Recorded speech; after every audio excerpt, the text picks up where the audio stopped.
40일 특별 새벽 기도의 마지막 주간입니다. 어제 우리가 주일 예배를 야외 예배로 드렸기 때문에 왜 주일 예배 방송이 없을까 혹시라도 오늘 아침에 궁금해하시는 분들이 계실 것 같아서 야외 예배 드렸습니다. 그리고 참 행복한 시간을 이렇게 가졌는데 계속되는 우리의 마음을 사랑으로 모아서 함께 나아갈 수 있으면 좋겠습니다. 우리 삶을 되돌아볼 때 후회되는 것 여러분들 한번 문득 떠올려 보시면 어떤 것이 있으세요? 혹은 보람된 것, 열매라고 생각할 만한 것 떠올리면 어떤 것들이 있으십니까? 특별히 어떤 일들을 후회하게 될까? 저는 혼자서 이렇게 생각해 보면 뭐 큰 일 이런 것들은 점차 지나갈수록 그래 그거는 때가 아니었나 보다 뭐 이런 일들이 있을 수 있지만 아주 현실적인 주제 중에서 가장 중요한 부분이 그때 조금 더 사랑해 줄 걸. 일이 잘 되고 못 되는 거는 지난 다음에 그럴 수도 있지라고 하는데 조금 더 마음으로 지지해 드릴 걸, 사랑할 걸, 표현할 걸. 이 부분은 참 지극히 개인적이면서도 꽤나 깊은 마음의 주제나 흔적이 되는 것 같습니다. 사랑이라는 것은 우리가 살아가면서 다른 사람들 없이는 살 수가 없지 않습니까? 그러다 보면 하나님이 허락해 주신 소중한 사람들과 함께 하면서 우리가 자연스럽게 느껴지게 되는 감정이면서 또 그렇게 해야만 하는 의지이면서 목표이기도 하거든요. 근데 그런 의미에서 사랑을 본다면 성경 말씀에서 하나님의 사랑과 하나님의 마음에 대해서 이야기할 때 분명한 기준들과 또 주님께서 도전하시는 바가 있다라고 싶습니다. 이번 한 주 동안에 주님께서 우리에게 사랑에 대해서 주장하시는 일들을 통해 우리가 하나씩 하나씩 우리의 마음에 다시 한번 이 사랑에 대한 열심과 혹은 우리가 기준을 다시 한번 세워보고 우리가 마음으로 이렇게 흔들리고 있었던 혹은 후회하고 있었던 부분이 있다면 성경에서 주님이 말씀하시는 사랑이 이런 것이니 이거는 후회할 영역들이 아니고 오히려 기도해야 될 영역이고 혹은 우리가 안타까울 뿐만이 아니라 오히려 더 기도하면서 이것을 능력과 은혜로 함께 풀어가야 될 부분이라는 것을 다시 한번 자리매김하고 도전할 수 있으면 좋겠습니다. 오늘 너무도 유명한 고린도전서 13장 말씀, 사랑으로 유명한 말씀 중에서 그 초입 부분의 1절서부터 3절까지의 말씀을 통해 오늘 우리가 사랑이라고 생각하지만 이건 사랑이 아니야. 사랑 없이도 가능해 라고 이야기하시는 말씀들을 통해 우리의 모습을 좀 같이 비춰보고 싶습니다. 열정과 탁월한 소통감을 보면 우리가 보기에 어떤 사랑의 메이커처럼도 여겨지고 그리고 그런 사람들의 표현을 통하여서 우리의 마음이 영향을 받는 것도 사실인데요. 근데 오늘 이 본문 말씀을 보면 열정과 탁월한 소통감으로 설득하려고 해도 혹은 그런 사람이 있어도 사랑 없이도 할 수 있는 일이다. 그 사랑과 혼동하지 마라. 저는 이렇게 받아들였습니다. 1절 2절 말씀을 보면 이렇게 나와 있습니다. 내가 사람의 모든 말과 천사의 말을 할 수 있을지라도 내게 사랑이 없으면 울리는 징이나 요란한 꽹과리가 될 뿐입니다. 내가 예언하는 능력을 가지고 있을지라도 또 모든 비밀과 모든 지식을 가지고 있을지라도 또 산을 옮길 만한 믿음을 가지고 있을지라도 사랑이 없으면 아무것도 아닙니다. 우리가 잘 알고 있는 말씀입니다. 하지만 이 말씀을 가만히 곱씹어 보면 우리가 이러이런 것을 사랑과 얼마나 연결시키고 있는지도 또 보게 돼요. 사람의 모든 말을 하려면 여러분 얼마나 똑똑하고 노력을 해야 하겠습니까? 저는 주위에 정말 언어에 탁월한 천재를 한번 만난 적이 있거든요. 아이러니하게도 저 그분을 만나고 내가 공부에 소질이 없을 수도 있겠다 이런 생각을 처음으로 해본 사람이 있어요. 대학원에 다닐 때 정말 대단하더라고요. 13개국어를 능통하게 하시는 분이었는데 저랑 나이 차이도 그렇게 많이 나지 않았어요. 똑같은 시절을 살았는데 어떻게 이렇게 탁월할 수 있을까? 정말 타고났나 보다 이런 생각이 들 정도로 근데 그 시간들도 보면 머리만 똑똑해서가 아니라 정말 대단한 노력을 하셨더라고요. 그래서 학부 때부터 열심히 공부하고 거기에 관심이 있어서 이렇게 하고 그래서 보니 정말 여기에 모든 말을 하려면 사람의 모든 말을 하려면 단순히 그냥 똑똑해서만 아니라 노력을 정말로 많이 하고 거기에 많은 시간을 투자해야 된다는 것이 저는 너무 확 현실적으로 느껴져요. 심지어 여러분 천사의 말을 할 수 있으려면 영적인 수고와 노력은 또 얼마나 대단하겠습니까? 우리가 영적으로 주님께서 주시는 은밀한 어떤 그런 은혜와 이런 것들을 깨우치려고 하면 그냥 덜렁덜렁 있어서 될 문제가 아니라 기도도 하고 주 앞에 간절히 우리의 마음이 정결하도록 구하고 이런 수고들도 사실 또 얼마나 대단히 있겠어요. 또 예언도 비밀한 지혜도 그리고 믿음까지 있는 사람이라고 한다면 우리는 저 사람이 우리가 생각할 수 있는 완벽한 사람이라고 할 수 있지 않겠습니까? 어떤 일을 하는데 그 일을 할 수 있을 만한 정말 집요하리만큼의 대단한 노력도 있고 탁월한 능력도 있고 지혜도 있고 거기다가 영적으로도 저분이 항상 모범도 되고 그리고 뭘 물어보면 대답할 수 있을 만한 지혜도 있고 믿음도 있고 그럼 우리가 보기에 우리 교회 안에서나 믿음 생활할 때 탁월한 사람 이렇게 지칭할 수 있지 않겠습니까? 사실 교회 안에서는 똑똑하다고만 해서 다 인정해 주진 않잖아요. 그분은 참 대단하다라고 하지만 우리의 마음속에 믿음으로 또 이렇게 모범이 되는 분들을 이렇게 보면 정말로 진심으로 그래 교회나 주님의 나라를 위해서 정말 귀하게 쓰임 받을 거다. 이렇게 생각할 사람으로서 저는 완벽한 모습인 것 같은 거예요. 능력, 사회적인 능력, 그의 노력, 그 다음에 그의 믿음 생활, 하나님과의 관계 이런 일들에서 다 탁월하다는 거 아니겠습니까? 1절, 2절 말씀이 이야기하는 것에 그런데 그런 사람들을 딱 보여주면서 주님께서 그 끝마다 뭐라고 강조하시냐면 그런데 사랑이 없다면 아무것도 아니다. 이 말을 이렇게 딱 구분해서 보면 그래 이런 사람이 있을 수 있지. 그런데 그런 사람조차도 사랑이 없을 수 있다. 사랑이 없으면 그런데 아무것도 아니다. 이렇게 이야기하고 계시는 거죠. 우리가 부러워하는 사람들 중에서 능력이 있으면 참 좋겠다. 혹은 우리에게 믿음이 있으면 참 좋겠다. 혹은 우리에게 있을 때 그래 우리가 주님과의 내적인 어떤 친밀함에서 오는 아주 굳건한 그런 친밀함이 있으면 좋겠다. 이렇게 우리 구할 수 있는데 그런데 성경은 그런데 잘 구분해서 생각해야 해. 그런 사람들 중에서도 사랑이 없을 수 있다? 그런 사람이 무조건 사랑이 없다라고 이야기하는 게 아니라 그런 것은 참 좋은 일인데 그럼에도 불구하고 사랑이 없을 수 있다라는 것에 대해서 너는 주목해봐라. 너는 그런 모든 일에 더하여 사랑이 있어야 한다는 것을 생각해봐라. 이걸 하고 싶어요. 우리나라 초대교회에 역사적으로도 참 유명한 분 중에서 길선주 장로님이라는 분이 계세요. 이분이 이제 뭐 새벽기도로도 되게 유명하고 그리고 부흥사로도 유명하고 초대교회에 참 많은 선한 영향력을 주었던 분입니다. 그런데 이분이 장로님이 목사님이 되기 전에 있었던 일인데 이분 아들이 술 주정뱅이의 망난이었다는 거예요. 그것도 동네에서 유명한 술 먹고 막 싸우고 있고 막 드자비질을 하고 막 그러니까 오늘도 뭐 술 먹었다 이렇게 얘기하는데 이 장로님이 그래도 이렇게 은혜를 받으시고 교회에서 아주 선한 영향력을 미치시고 막 그렇게 하는 분이고 또 목사님을 정말 잘 섬기고 이분이 장로 시절에 그래서 막 유명한 분이었거든요. 동네에서 참 유명한 분인데 이 아들은 계속 어디 가서 술 먹고 싸움하고 뭐 어떻다 저떻다 막 이러고 난리를 치니까 힘들죠. 그래서 아들 한번 바로 잡아보겠다고 야단도 쳐보고 하나님 말씀대로 살지 않는다고 그러면 너 벌 받는다고 책망도 해봤지만 해결될 기미가 전혀 보이지 않더라는 거예요. 근데 여러분 아들이 술 주정뱅이고 망나니인 모습을 보고 괜찮을 부모가 어디 있습니까? 그런 부모는 사실 없지 않습니까? 근데 사랑하는 마음이 간절하니까 그러면 그럴수록 더 채근하게 되잖아요. 너 그렇게 하면 안 돼. 근데 이게 너무 힘들죠. 근데 오히려 그러니까 아들이 더 빗나가 버리는 거예요.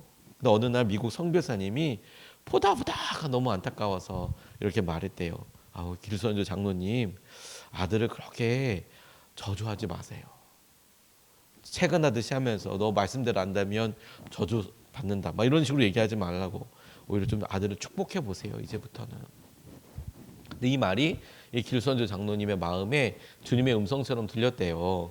그제야 정신이 들고 자신이 그동안에 아버지 사랑이다, 자식이 잘 되길 원한다 했지만 스스로가 자꾸 아들을 책망하면서 너 그러면 평가하고 판단하고 율법적으로 너 술 먹고 부모의 말 안 듣고 이러면 너 망하는 길이다. 이런 식으로 했던 것이 저주의 말이 될 수 있겠구나.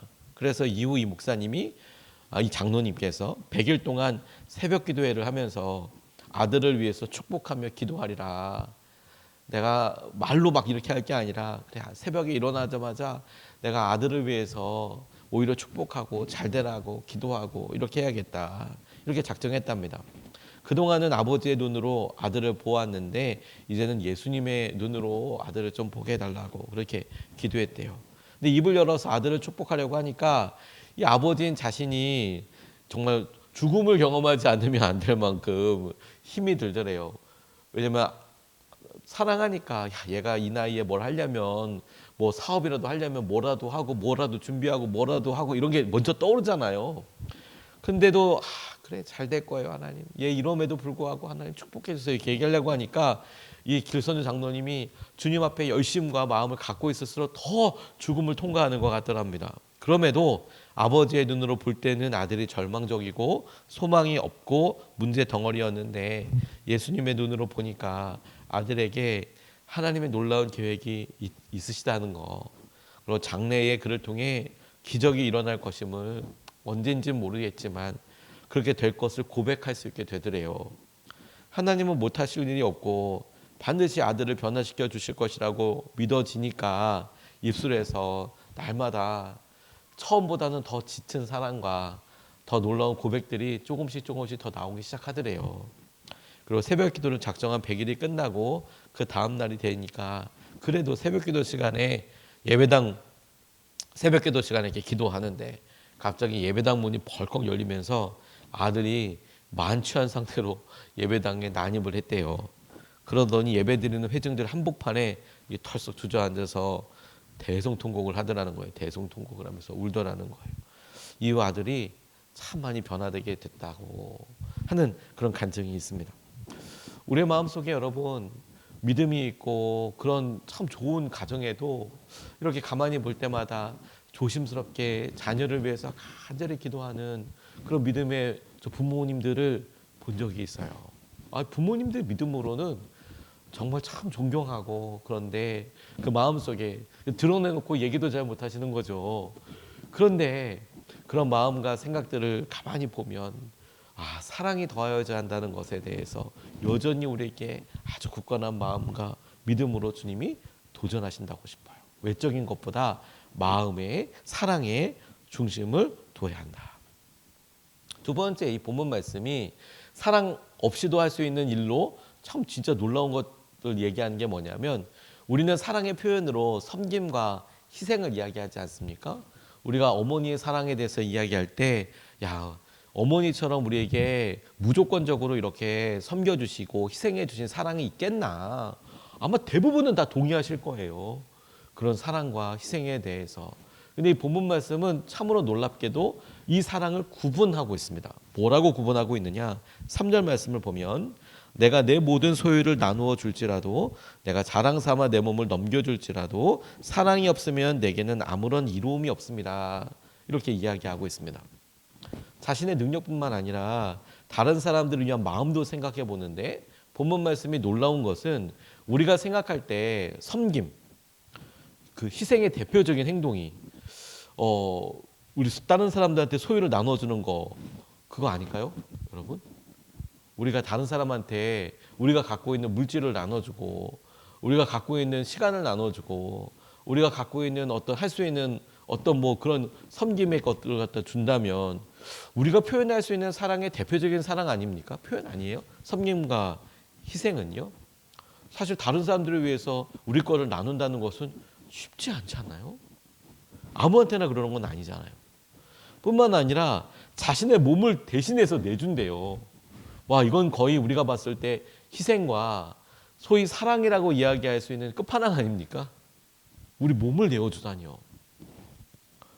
그런데 내 몸을 불사르게 내어줄지라도 이렇게 자랑 삼아라고 얘기했지만 개역 개정 성경에는 내가 내 몸을 불사르게 내어줄지라도 이렇게 표현 나와 있는데 그런 정도라고 한다면 대단한 사랑이라고 이야기할 수 있는데 거의 최고의 사랑이라고 이야기할 수 있는데 말씀은 이런 행동을 할지라도 사랑이 없을 수 있다는 점에 대해서 우리에게 주목하게 하십니다.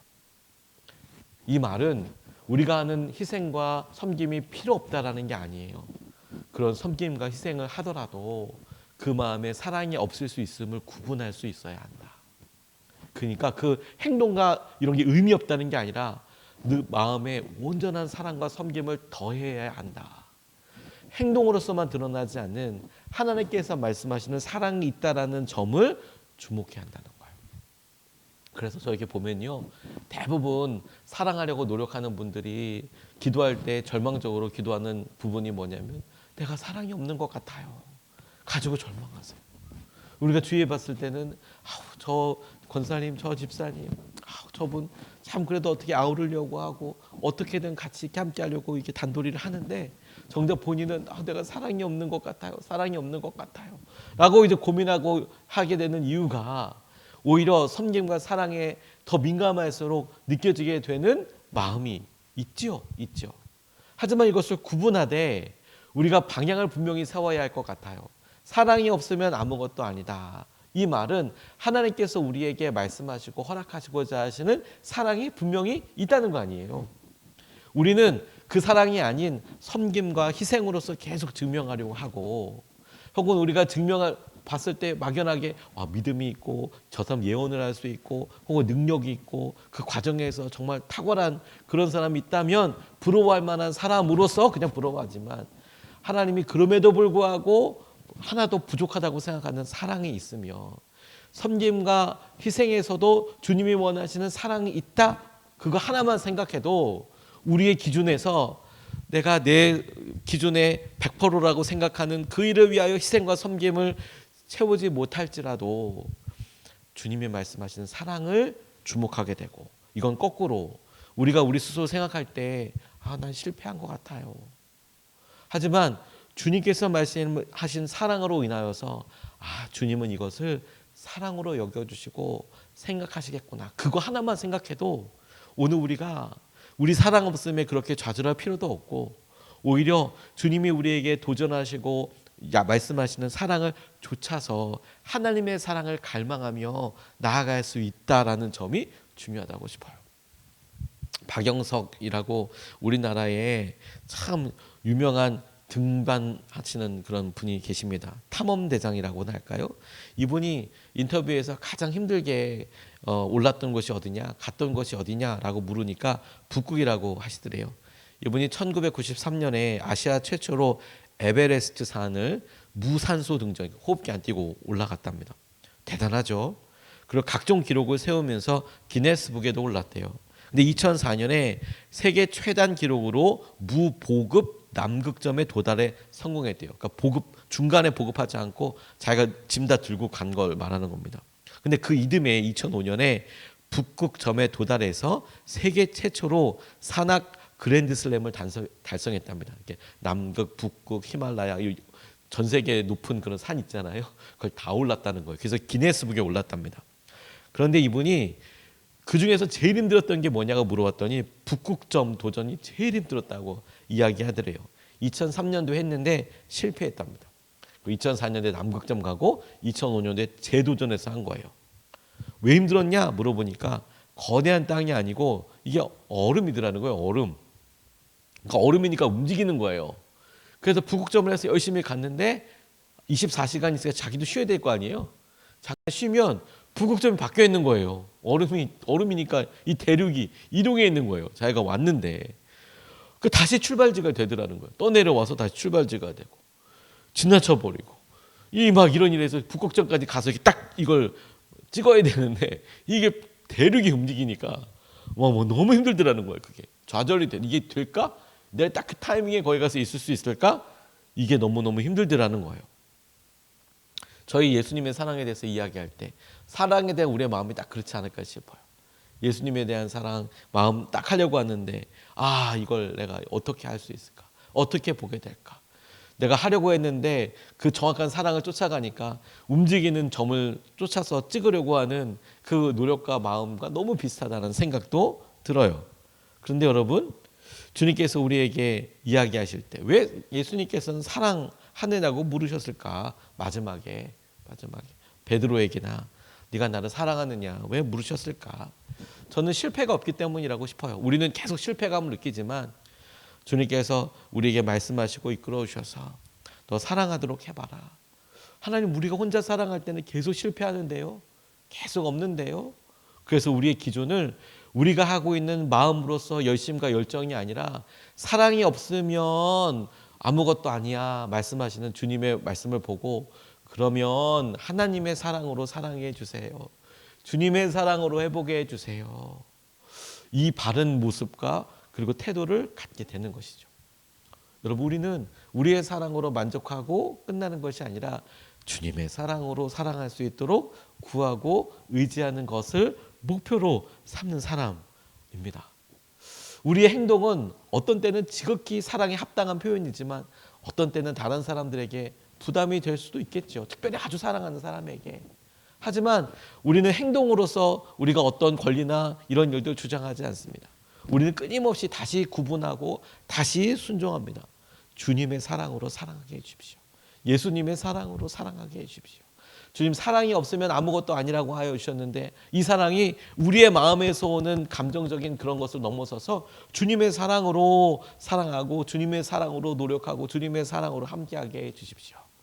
이런 주님의 은혜로 우리 주님께서 보시기에 사랑이라고 동그라미 쳐주시고 이끌어주시는 은혜를 저와 여러분들 모두가 경험하게 되시기를 주님의 이름으로 축복합니다.